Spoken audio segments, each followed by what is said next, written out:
Hello, everyone. This is the Catalyzing the Future video podcast series on the upcoming day of training on December 9th, 2020.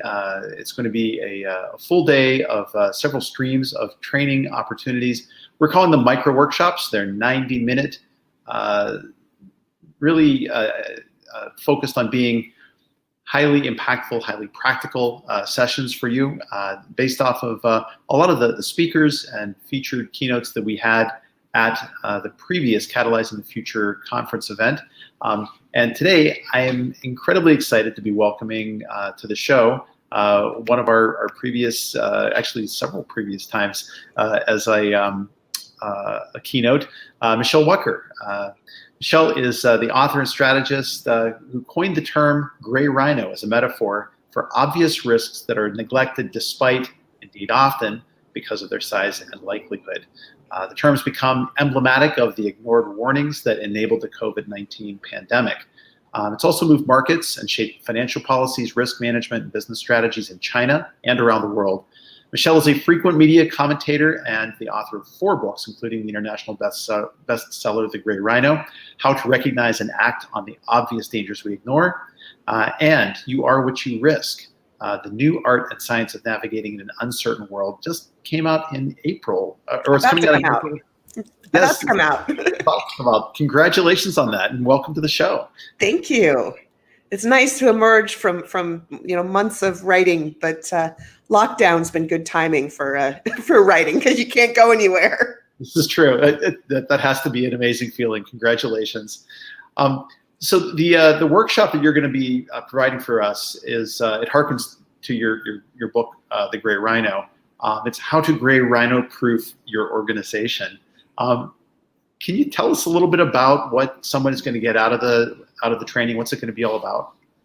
Sure. Well, it's a way to help understand the big obvious things in front of you and to put into perspective how well or not you're dealing with them and what you need to do to deal with them better. When I started thinking about gray rhinos, I had this question, why do some people deal with them better and some people not?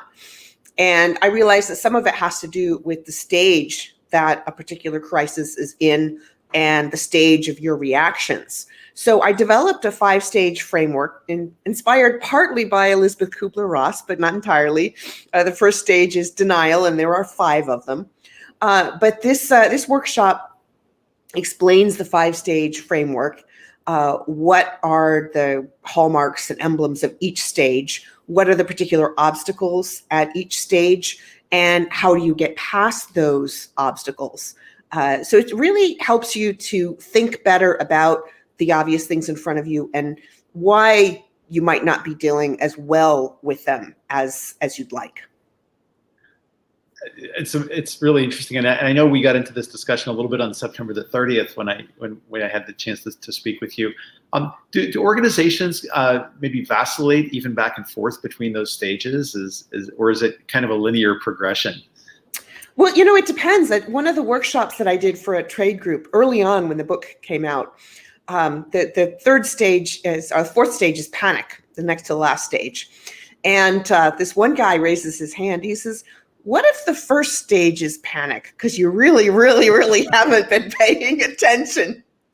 And you hope that your organization is not there. But you'll also find that different people within the organization or stakeholders who are related to the organization, some of the people whose buy-in you need to make something happen, to fix the problem, they're at different stages. And so it's not just understanding where you personally are, but it's where your team is, where your boss is. You hope your boss is not in denial. And then understanding where the people are whose help you need to solve the problem. And it goes into some strategies of how you can help those people to move along. So there's a fairly big element of communications in it. And of course, the gray rhino concept itself is a communications tool in the great tradition started by Aesop, that sometimes we need animals to help us to understand the things. It's a little more uncomfortable if we're talking about those things just as humans, but the animal makes it a little bit more accessible and really, emotionally able. The long and honored history of the beast fable. Yes, yeah, absolutely. Now I can see if I'm maybe a risk management officer in my organization, this would be incredibly valuable to me. But who else could benefit from attending your session? Well, it's not just a risk manager, although this is a very helpful tool for risk managers who are trying to get other people within their organization on board. There's one risk manager I know who was setting up a risk management practice at her organization, and she used the tool to get it started up. And she says that people will see her when she's running down the hall now and say, "Hey, wait, I got a great rhino for you."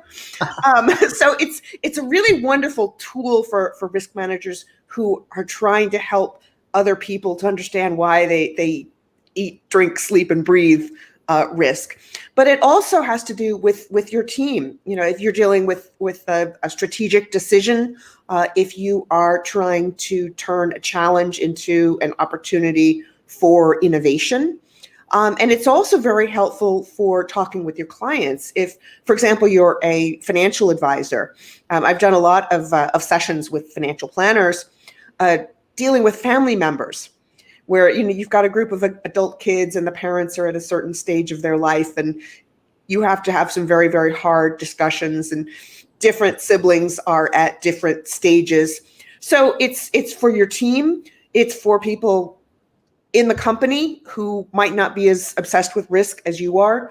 It's for people who are trying to make career decisions, lots and lots of personal leadership and time management and really strategic, life strategic implications from this. But also if you have any clients who have risk issues to deal with, financial risk or other risk, health risk, it's really a communication tool. So whether that's within teams, within boards, within organizations, or with clients or partners, it's relevant for all of those. Wonderful, wonderful. Well, Michele, thank you for helping us all to build more ready and resilient teams and organizations. We're very much looking forward to the training session on the 9th. I know that I am. If you're tuning in and you are interested in knowing more about how to sign up for this session, you can find this listing on Eventbrite, but you can find the link to that on catalyzingthefuture.com, as well as in the show notes that are going to be published down below here. So thank you for tuning in. We hope that you continue to stick with us and that you will sign up for many trainings on December the 9th, but especially Michele Wucker's. Michele, thank you so much for being on the show. Thank you. I'm looking forward to this day so much. Likewise. Bye-bye.